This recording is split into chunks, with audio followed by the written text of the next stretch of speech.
এই যে ঢুকলাম যে ত্রিমুখী সীমান্ত সংযুক্ত করেছে কোন দেশে? চীন, ভারত আর ভুটান। আমি তোমাদেরকে কি ঢুকলাম সীমান্তটা দেখাইছি? এই যে দেখো, ভুটান আছে, চীন আছে আর কি ভারত। এই তিনটা হচ্ছে ঢুকলাম সীমান্ত। দেখছো প্র্যাকটিক্যালি?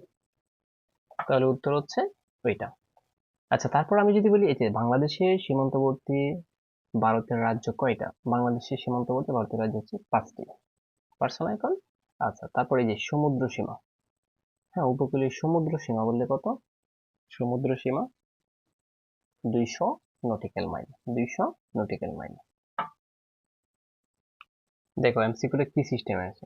ভারতীয় কোন রাজ্যের সাথে বাংলাদেশের কোনো সীমানা নেই? এই যে নাগাল্যান্ড কি নেই, কারণ আসাম আছে, ত্রিপুরা আছে, মিজোরাম আছে।